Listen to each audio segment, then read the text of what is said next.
দেখুন ভগবান সর্বতোভাবে নানা কাহিনী নানা বিষয়ের অবতারণা করে আমাদেরকে কৃপা করবার চেষ্টা করছে, কিন্তু সেই কৃপাকে গ্রহণ করবার মতন কোনো শুভ বুদ্ধি আমাদের মধ্যে নেই। তাই আমাদেরকে বুঝতে হবে।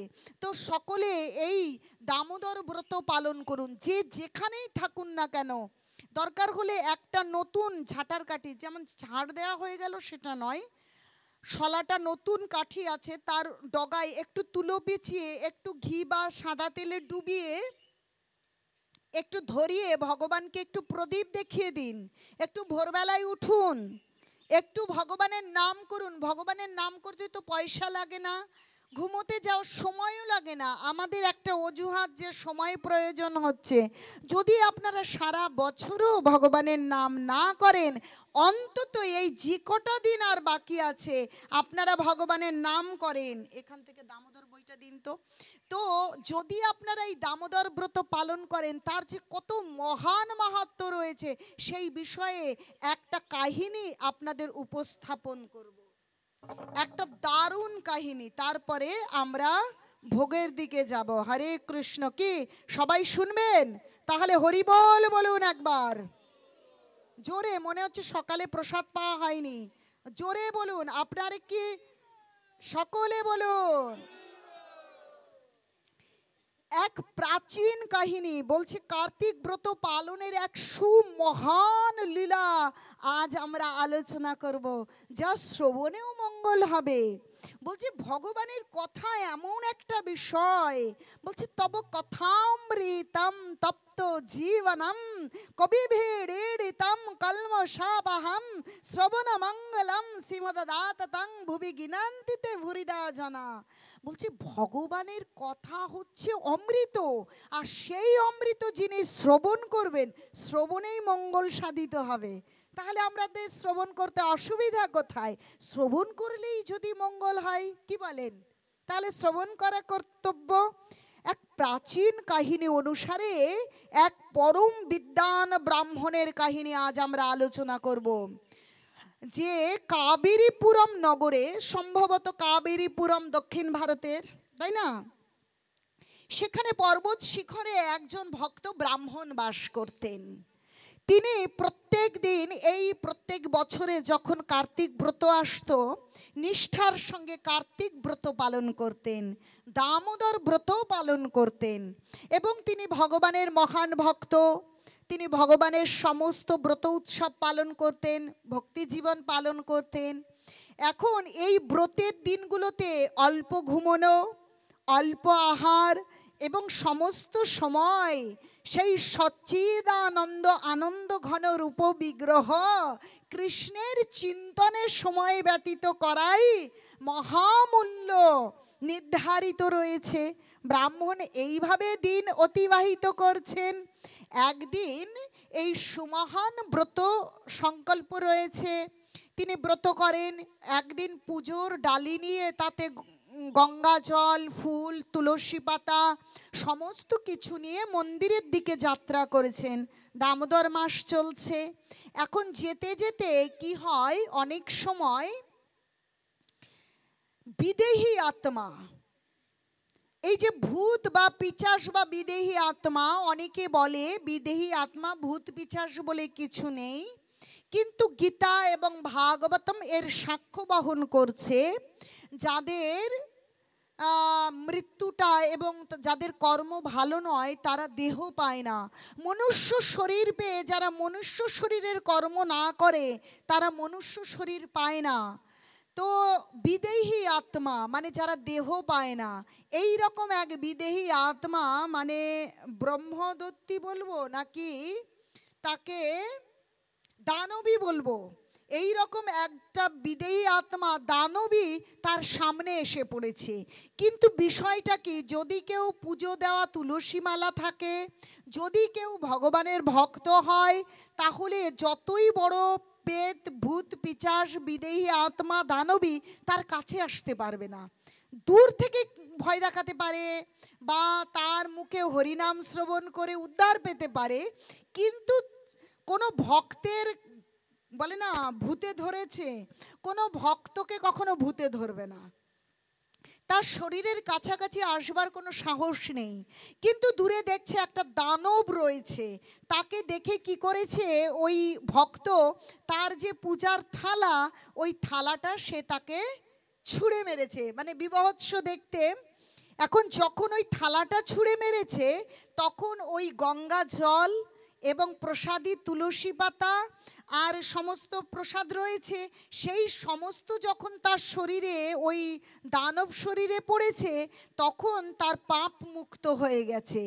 তখন সে কথা বলতে শুরু করেছে, এসে তাড়াতাড়ি প্রণাম করে উঠে দাঁড়িয়েছে। হ্যাঁ, তা ব্রাহ্মণকে দণ্ডবত প্রণাম নিবেদন পূর্বক সে বলল, হে ব্রাহ্মণ, আমার অতীত কর্মের ফলস্বরূপ আমি এই দশা লাভ করেছি। অনুগ্রহপূর্বক বলুন আমি কিভাবে উন্নত অবস্থা লাভ করতে পারি। আমি তো এই রকম দানবী হয়ে গিয়েছি, কিন্তু কি করলে আমি ভালো হব, আমাকে বলুন, আমাকে বলুন। তো বলছে, তুমি কি করে এই দানব শরীর প্রাপ্ত হলে, কি করে এরকম হলে, সেটা তো আগে আমাকে বলো। বলছে, আমি সৌরাষ্ট্র প্রদেশে একজনের পত্নী ছিলাম, আমার নাম ছিল কলহা। বলছে মানুষের নামের ভেতরেই তার চরিত্র লুকিয়ে থাকে। বলছে আমার নাম ছিল কলহা। তো নাম যেমন নাম, তার তেমনই কাজ। কলহা কেবল কলহ করতে ভালোবাসে। কলহ মানে বোঝেন, ঝগড়াঝাটি করতে পছন্দ করে। স্বামীর সঙ্গে একদম মধুর বাক্য করে না, ভালোভাবে কথা বলে না। রন্ধন করবার পরে আগে পরিবেশন করে না, নিজের রান্না আগেই নিজে খেয়ে নেয়, গুরুজনদের দেয় না। কোনো ভালো মানে হয় না যে খুব আস্বাদনীয় রন্ধন করে আগে সকলকে পরিবেশন করে তারপর যে রান্না করে খায়। আমরা এখন আধুনিক কালে মেয়েরা অনেক আধুনিক হয়ে গেছি, আর আমরা কি বলি, আমরা কি দাসী নাকি, সবার পরে খেতে হবে, সবাইকে না দিয়ে খাওয়া যাবে না, সেই চলটা আজ আর নেই। কিন্তু আমার মায়ের সময়ও দেখেছি, যতক্ষণ বাবা বাড়িতে না আসবে, যতক্ষণ ঠাম্মা ঠাকুরদাকে না দেবে, ততক্ষণ খাবে না। বিকেল গড়িয়ে যাচ্ছে, বাবা কাজ থেকে ফেরেনি, উপোস করে বসে আছে। আমার খুব মনে আছে যে বাবা তো আসবে বিকেলে, তাই বলে তোমার কি উপোস করে থাকতে হবে নাকি, তুমি তোমারটা খেয়ে নাও, বাবারটা রেখে দাও। কিন্তু দেখুন, যে ভারতীয় সংস্কৃতি, আমরা পুণ্যভূমি ভারতবর্ষ, যেখানে বৈদিক সংস্কারের পীঠস্থান, সেই পুণ্যভূমিতে বসবাস করছি, কিন্তু সংস্কারগুলোকে ঠুনকো আধুনিকতার প্রলেপ দিয়ে সেই সংস্কারকে ভুলে যাচ্ছি, আর ভগবানের কৃপা থেকে নিজেরাই বঞ্চিত হচ্ছি। আমরা ভীষণ মূর্খ। আধুনিক হয়ে কতগুলো ডিগ্রি অর্জন করে আমরা ভাবছি বিদ্বান হচ্ছি, আধুনিকা হচ্ছি, কিন্তু আসলে আমরা প্রতিনিয়ত এই বৈদিক সংস্কৃতি সংস্কারকে যখনই পিছনে ফেলে ঠুনকো আধুনিকতার প্রলেপে আমরা অনেক ঠুনকো হয়ে যাচ্ছি, মানে আরো মূর্খ হচ্ছি, আরো পাপী হচ্ছি, অপবিত্র কলুষযুক্ত হয়ে যাচ্ছি। তাই দেখুন, এই মহিলা কলহ, ইনি স্বামীকে আগে প্রদান করতেন না, গুরুজনদের রান্না করে আগে দিতেন না, আগেই নিজে খেতেন, ভালো উপাদেয় বস্তু কাউকে দিতেন না, নিজের খাদ্য নিজেই খেতেন। এরকম করে স্বামীর সঙ্গে কখনো মধুর বাক্যে কথা বলতেন না, সব সময় ভীষণ ক্রূর বাক্যে কথা বলতেন আর ঝগড়া করতেন। তো তাকে স্বাভাবিকভাবে তার স্বামী পছন্দ করতেন না। তো স্বামীরা চায় বাইরে থেকে কাজকর্ম এসে এক সুশীতল শান্ত, যেন কোনো লক্ষ্মীযুক্ত কোনো নারী তাকে আপ্যায়ন করুক, তার কষ্টের জীবনে একটু শীতলতা প্রদান করুক। কিন্তু যখন আমরা সেই শীতলতা প্রদান করতে পারি না, তখনই সমস্যা তৈরি হয়। আসলে আমরা সেটা অনুভব করতে পারি না। আসলে দেখুন মাতাজি, আপনাদের হয়তো আমি এত খোলসা করে বলতে পারতাম না যদি আমি নিজেই একজন মাতাজি না হতাম। যদি কোনো প্রভু এই আসনে বসে বলতেন, হয়তো আমাদের সকলেরই খারাপ লাগতো যে আপনারা তো পুরুষতান্ত্রিক সমাজে সবসময় আমাদেরকে দাবিয়ে রাখারই চেষ্টা করবেন, তাই এসব কথা আপনাদের বলতে ভালো লাগবে না। এটা কোনো পুরুষতান্ত্রিক সমাজের কথা নয়, এটা বৈদিক সভ্যতার আর্যের যে পুণ্যভূমি ভারতীয় সংস্কৃতি, যে বেদের যে কথা, শাস্ত্রের এবং ধর্মের কথা, যেখানে আমাদের নারীদের এইরূপ স্বভাব এবং এইরূপ আচরণের কথা লিপিবদ্ধ করা রয়েছে। আর যে কারণে, যে নারী হওয়ার কারণে আপনাদেরকে এত খোলসা করে বলতে পারছি, আর শুধু যে আপনাদের বলছি তা নয়, আপনাদের বোঝানোর মধ্যে দিয়ে আমি নিজেও আমার যত ত্রুটি, সেই ত্রুটি শুধরে নিয়ে নিজেকেও পবিত্র করবার চেষ্টা করছি। আর সেই সুযোগ আপনারাও দান করছেন, সেই জন্য অনেক ধন্যবাদ দিয়ে ছোট করব না, সকলের চরণে অনেক প্রণাম জানিয়ে হ্যাঁ আপনাদের কৃপা চেয়ে নেব, যাতে সমস্ত ত্রুটি এবং মলিনতাকে দূরে সরিয়ে পবিত্র হয়ে যেন ভগবদ ভক্তি অনুশীলন করে ভগবানের চরণে আশ্রয় পেতে পারি। নিতাই গৌর সীতানাথ প্রেমানন্দে হরি হরি বল, হরি হরি বল। কলুহা যখন এইরূপ স্বভাবের রয়েছে, তার স্বামী তাকে পছন্দ করছে না, গৃহ তো শান্তি নেই, শুধু যখনই কথা হয় কেবল ঝগড়া হয়, কেবল ঝগড়া হয়। তা কি হয়েছে, স্বামী দ্বিতীয়বার বিবাহ করবেন। যেদিন স্বামী আবার বিবাহ করতে যাচ্ছেন, তখন কলুহা কি করেছে, তিনি নিজেকে হত্যা করেছে, মানে আত্মঘাতী হয়েছে। যখন আত্মঘাতী হয়েছে, তখন আর তিনি শরীর পাননি, তিনি ভূত পিশাচ এমনকি দানবী শরীর প্রাপ্ত হয়েছেন। কেন? এই শরীরটা আমার সম্পদ নয়, এই শরীর আমাকে ভগবান কৃপা করে দিয়েছেন। এই শরীরকে নষ্ট করবার কোনো অধিকার আমাদের নেই, এই শরীর আমি তৈরি করিনি। স্বয়ং ভগবান বলছে যে আমার বংশোদ্ভূত এবং আমি বীজ প্রদান করি, তাই কিনা তোমরা এই সুন্দর সুন্দর জীবন পেয়েছো। তাহলে স্বয়ং ভগবান আমাদের শরীরটা দিয়েছেন। আর এই প্রকৃতির জল, বায়ু, বাতাস, অগ্নি, হ্যাঁ পঞ্চভূতের শরীরটা তৈরি হয়েছে, ভগবান তৈরি করে দিয়েছেন। কোনো মানুষ কি শরীর তৈরি করতে পারে? রোবট তৈরি করে, কিন্তু প্রকৃত মানুষ তৈরি করতে পারে? তাহলে যে শরীরটা ভগবান আমাকে প্রদান করেছে, এই শরীরটা নষ্ট করে দেওয়ার অধিকার কি আমার আছে? যে জিনিস আমি তৈরি করিনি, সেটা নিশ্চয়ই আমি নষ্ট করে দিতে পারি না, তাই তো?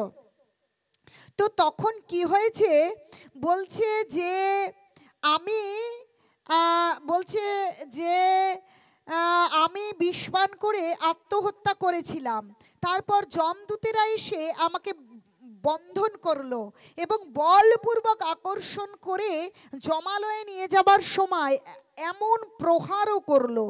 সেখানে গেলে যমরাজ চিত্রগুপ্তকে বললেন, কি বললেন, অনুগ্রহপূর্বক মিলিয়ে নাও তো এই ব্যক্তি কিরকম কর্ম করেছে, সেই অনুসারে তাকে পুরস্কৃত বা দণ্ডিত করো।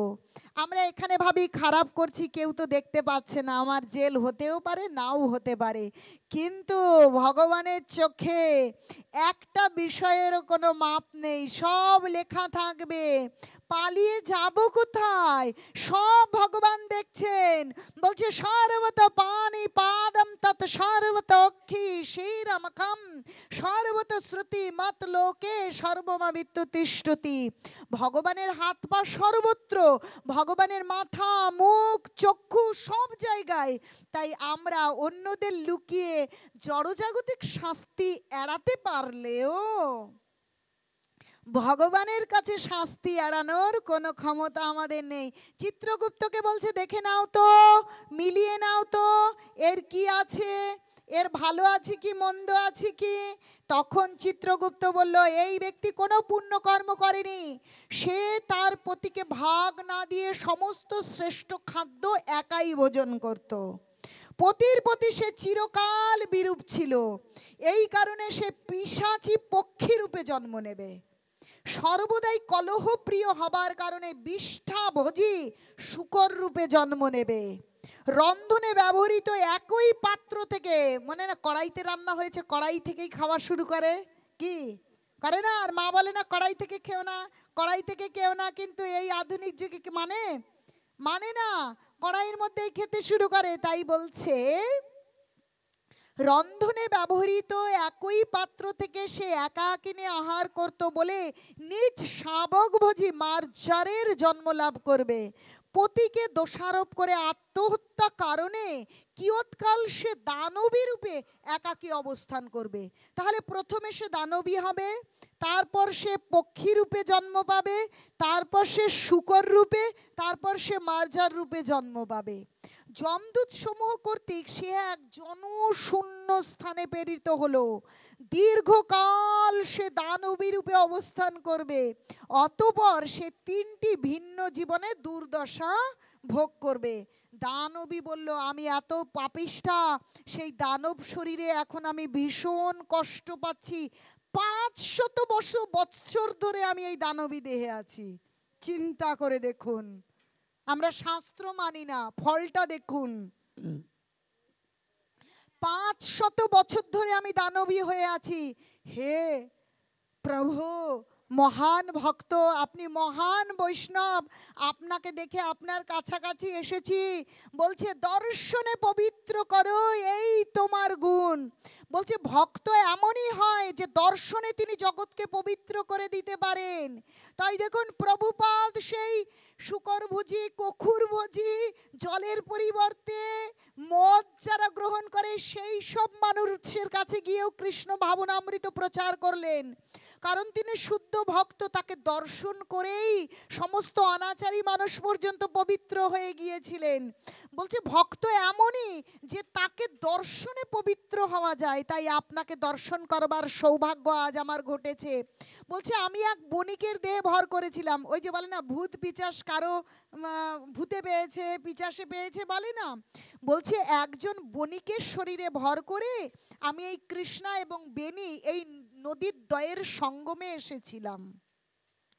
এখানে আসার পর যেই এই সঙ্গমে এসেছি, শিব ভক্ত আর বিষ্ণু ভক্তের কিছু পার্ষদ ওই ওই বণিকের থেকে আমাকে আলাদা করে দিল। এরকম আছে না, যারা ওঝা থাকে তারা এসে ঝেড়ে তাকে আলাদা করে দেয়।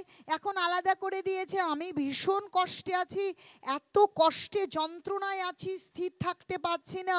আপনাকে দর্শন পেয়ে আপনার কৃপা লাভ করবার জন্য আপনার সম্মুখে উপস্থিত হয়েছি। কিন্তু আপনি এতই দয়ালু যে আপনি গঙ্গা জল, তুলসী পত্র এই সমস্ত কিছু আমাকে নিবেদন করলেন। যে তুলসী পত্র এত শ্রেষ্ঠ, যে তুলসী পত্র ভগবানের চরণে স্থান পেয়েছে। তুলসী কোনো সাধারণ বৃক্ষ নয়। এই তুলসী যদি আমরা ভগবানকে নিবেদন করি, এই দামোদর মাসে ভগবান অতীব সন্তুষ্ট হয়। কোনো আহার্য বস্তু যা আপনি পারেন জোগাড় করতে, তার মধ্যে তুলসী দিয়ে শুধু ভগবানকে বলুন, হে কৃষ্ণ, আমি মন্ত্রহীনা, নামহীনা, গুণহীনা, আমি কিচ্ছু জানি না, তুমি গ্রহণ করো, আমাকে কৃপা করো।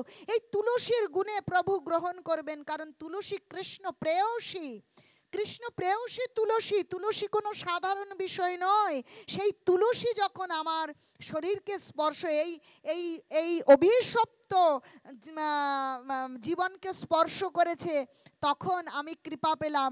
হে ভক্ত শ্রেষ্ঠ, আপনি আমাকে কৃপা করুন, আমি কি করে উদ্ধার প্রাপ্ত হব, আপনি সেই বিধান প্রদান করুন। বলছে যিনি ভক্ত হবেন, যিনি প্রকৃত বৈষ্ণব হবেন, তিনি হবেন দয়ার সাগর, তার মধ্যে কোনো হিংসা থাকবে না। বলছে পর সুখে সুখী এবং পর দুঃখে দুঃখী হবেন। যদি বৈষ্ণব হতে হয় তাহলে তার ভেতরে কোনো যদি কুটিলতা, হিংসা থাকে, তাহলে কোনোদিনই সে ভক্ত বৈষ্ণব হতে পারবে না। বলছে যে গৌরাঙ্গেরও গুণ গাও পুনো পুনো সরল করিয়া মন। বলছে বৈষ্ণবতার অপর নাম হচ্ছে কি? সরলতা। যদি কার মধ্যে ক্রূরতা, হিংসা, জটিলতা থাকে, তাহলে তিনি ভক্ত বৈষ্ণব হতে পারেন না। আর ভক্ত বৈষ্ণব ছাড়া যিনি কুটিল, তার সঙ্গ করলে কখনোই ভক্তি বৃদ্ধি হতে পারে না। আমাদেরকে বিচার করে দেখতে হবে। আরে শাড়ি কিনতে গিয়ে বিচার করি, এটা পিওর সিল্ক তো, এত হাজার দাম চাইছে, আসলে রেশম দিয়ে তৈরি তো না, ওই পেপার সিল্ক বলে এত টাকা নিয়ে যাচ্ছে। আমরা কি বিচার করি কি করি না? করি। এটা সুতি তো, পলিস্টার নয় তো। বিচার করি একটা শাড়ি কিনবার ক্ষেত্রে, একটু সোনা কিনবার ক্ষেত্রে বিচার করি 22 ক্যারেট কিনা, আরে বাবা হলমার্ক কিনা। কিন্তু যখন জীবনে শ্রেষ্ঠত্বের প্রশ্ন যে আমাদের সাধু সঙ্গ করতে হবে, সেইখানে গিয়ে যদি আমরা বিচার না করি যে ভক্ত সঙ্গ করলে ভাগবত শ্রবণে রুচি আসবে, আর ভাগবত শ্রবণে রুচি আসলেই আমরা কৃষ্ণ প্রেম ও ভক্তি লাভ করতে পারি এবং শুদ্ধ বৈষ্ণবে পরিণত হতে পারি, তাহলে সঙ্গটা আমরা কার সঙ্গে করব? যিনি চার নিয়ম পালন করছেন, যিনি ভেতরে, যার ভেতরে হিংসা কুটিলতা নেই, এই ধরনের যদি ভক্ত বৈষ্ণবের সঙ্গে আমরা হরিনাম করি, ভাগবত কথা শ্রবণ করি, অবশ্যই আমরা পারমার্থিক কল্যাণ করতে পারবো। তো ওই ভক্ত বৈষ্ণবের কাছে যখন প্রার্থনা করছে, তিনি তো পরদুঃখে দুঃখী হবেনি। বিখ্যাত বৈষ্ণব, তার মনে কোনো হিংসা নেই। তিনি চিন্তা করছেন, আহা, 500 জীবন ধরে এই দানবী শরীরে কত না কষ্ট করছে, আমি আর তাহলে একে উদ্ধার করা কর্তব্য। তখন তিনি বললেন, ওহে পুত্রী, তুমি স্থির হও, চিন্তা করো না। আমি যবে থেকে জেনেছি, সেই শৈশব থেকে নিষ্ঠার সঙ্গে দামোদর ব্রত পালন করছি, ভগবানের ব্রত পালন করছি। তো সেই ব্রতের অর্ধেক ফল আজ আমি তোমাকে অর্পণ করলাম। সেই শৈশব থেকে পালন করা যে দামোদর ব্রত, সেই ব্রত দান করলাম তোমাকে। যে মুহূর্তে তিনি এই পূর্ণ, অর্ধেক পূর্ণ তাকে অর্পণ করলেন। বলছে ভাগবত কথা যেখানেই হোক, এই ভাগবত কথা ধরুন কেউ দিল্লি রয়েছে, তাকে অর্পণ করা যাবে, জানেন? যিনি মারা গিয়েছেন, যার শরীর নেই, তাকে অর্পণ করা যাবে। জীবিত লোক, মৃত লোক, এখানে বা দূরে, কারো মঙ্গল চাইলে ভাগবত কথার আসর তৈরি করুন, ভাগবত অনুষ্ঠান করুন। এই ভাগবত শ্রবণ এবং এই ভাগবত কথা এত মূল্যবান যে শ্রেষ্ঠ মূল্য প্রদান করতে পারে।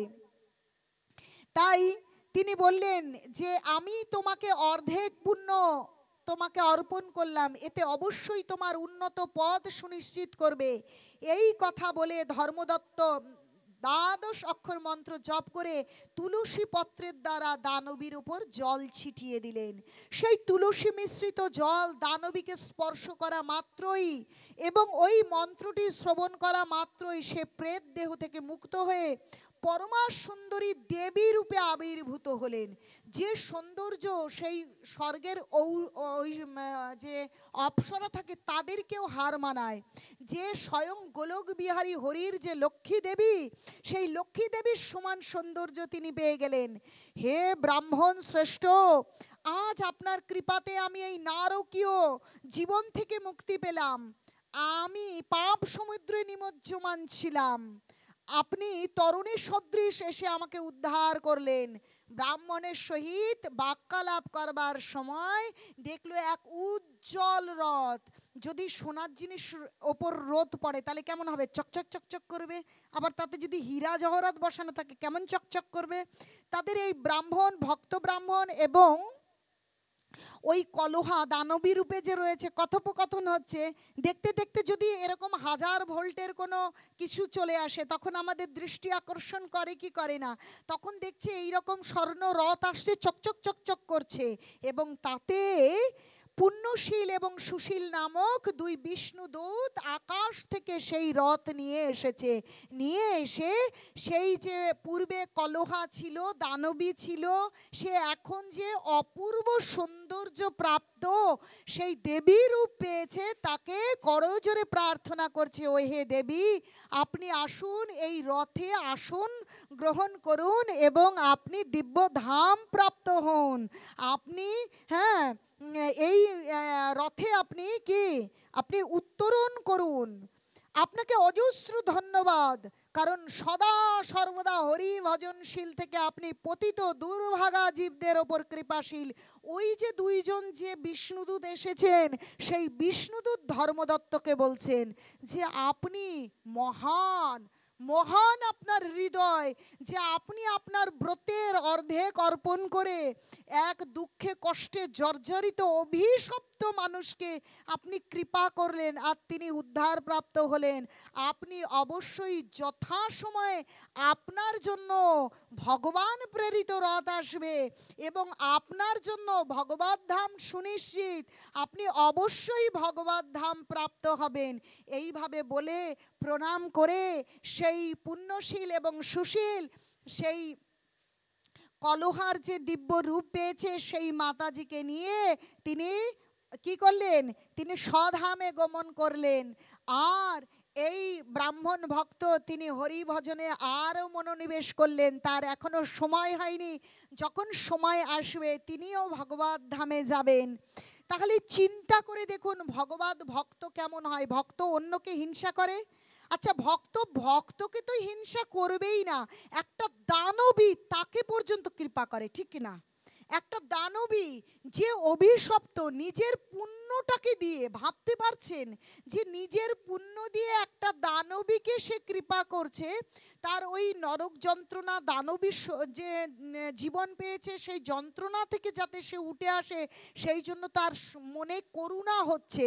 তাহলে আমরা কেমন ভক্ত যে অন্য আরেকজন ভক্তের হিংসা করতে পারি?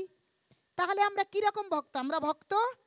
যদি কোনো ভক্ত অন্য ভক্তকে, আরে সাধারণ মানুষকেও হিংসা করে, সে ভক্ত হতে পারে না। ভক্তির পরাকাষ্ঠা হচ্ছে তিনি অন্যকে কৃপা পরায়ণ, অন্যকে কি করবেন? কৃপা করবেন। কেন ভক্তরা গ্রামে গঞ্জে নগরে ঘুরে বেড়ায়? তার ভক্তি জীবন, তিনি ভজনানন্দিত হতেই পারেন। দেখুন শ্রেষ্ঠ ভক্ত এবং শুদ্ধ ভক্ত প্রভুপাদ গুরু মহারাজ, তাই তারা বলেছেন যে না, তুমি তো ভজনানন্দী হবে না, ভজনানন্দী হয়ে তুমি তো উদ্ধার পাবে, কিন্তু এই জগতের কল্যাণ কে করবে? তাই তুমি যেটুকু ভক্তি করবে সেই ভক্তি করুণা পরবশ তুমি অন্যদের হৃদয়ে প্রবেশ করিয়ে দেবার চেষ্টা করবে, যাতে অন্যেও ভগবানের ভক্তি করতে পেরে তাদের নারকীয় জীবনে তারা অমৃতের আস্বাদন পায় এবং মানব জীবনকে সার্থক করতে পারে। তাই তো প্রভুপাদ নির্দেশিত পথে গুরু মহারাজ আমাদেরকে প্রচার করবার জন্য বললেন, নাম হট্ট চালানোর জন্য বললেন। তো আমাদের উচিত যে হিংসা নিন্দাকে দূরে সরিয়ে গুরু মহারাজ এবং প্রভুপাদের নির্দেশনাকে গ্রহণ করে, চার নিয়ম পালন করে, ঠিকঠাক করে ভগবানের নাম জপ করে এবং সেই কৃষ্ণ ভাবনা অমৃত মানে গুরু পরম্পরা ধারায় যে কথা এবং গীতা ভাগবতমে নির্দেশিত বিষয় অন্যান্য মানুষের হৃদয়ে প্রবেশ করিয়ে দেবার চেষ্টা করা। আসুন আমরা হাতে হাত ধরি, সমস্ত নিন্দা কলুষতা দলাদলিকে জলাঞ্জলি দেই। ওই দলাদলি করে কোনোদিন সমাজের মঙ্গল, কখনো মানুষের মঙ্গল হতে পারে না। মঙ্গল হতে পারে মানুষের হৃদয়ে কৃষ্ণ ভাবনা রূপ অমৃতের বীজ বপন করে। চলুন সমস্ত বিষয়কে পিছনে ফেলে আমরা সেই অমৃতের বীজ কি, সেই অমৃতের বীজটা কি কি সেই অমৃতের বীজ স্বয়ং গৌরাঙ্গ মহাপ্রভু আমাদের দিয়েছে। আর গৌরাঙ্গ মহাপ্রভুর প্রতিনিধি আমাদের প্রভুপাদ জগৎগুরু এবং গুরু মহারাজ আমাদেরকে দিলেন। হরে কৃষ্ণ কৃষ্ণ কৃষ্ণ হরে হরে, হরে রাম রাম রাম হরে হরে। চলুন সেই অমৃতের বীজ বপন করি আর আনন্দের সমুদ্রে সন্তরণ দিয়ে জীবনকে উপভোগ করি। জীবনকে উপভোগ মানে ভক্তিকে বাদ দিয়ে ভাইফোঁটা, কালী পূজা, দীপাবলি, তারপরে অন্য সমস্ত অনুষ্ঠান করে নয়, ভগবান কেন্দ্রিক ভগবত ভক্তি সমন্বিত জীবন যাপনই শ্রেষ্ঠ উপভোগ। আসুন আমরা এই মানব জীবনকে ভক্তিরূপ অমৃতময় সাগরে নিমজ্জিত করে আমরা প্রকৃত অনুভব করি। নিতাই গৌর প্রেমানন্দে হরি হরি বল। যদি বলতে গিয়ে কোনো অনিচ্ছাকৃত ভুল ত্রুটি পরিলক্ষিত হয়, সকলের চরণে আমার শত শত কোটি কোটি প্রণাম। যে ছোট্ট মেয়ে বলে ক্ষমা সুন্দর দৃষ্টি দিয়ে দেখবেন। আর যদি কারো কোনো প্রশ্ন থাকে ভক্তি বিষয়ে করবেন। আপনারা আমাকে শুধু যে বাড়িতে ডাকলে পাবেন এরকম নয়, আপনারা আপনাদের অ্যান্ড্রয়েড ফোনেও পাবেন। আপনাদের ফোনে ইউটিউব অপশানে গিয়ে ওই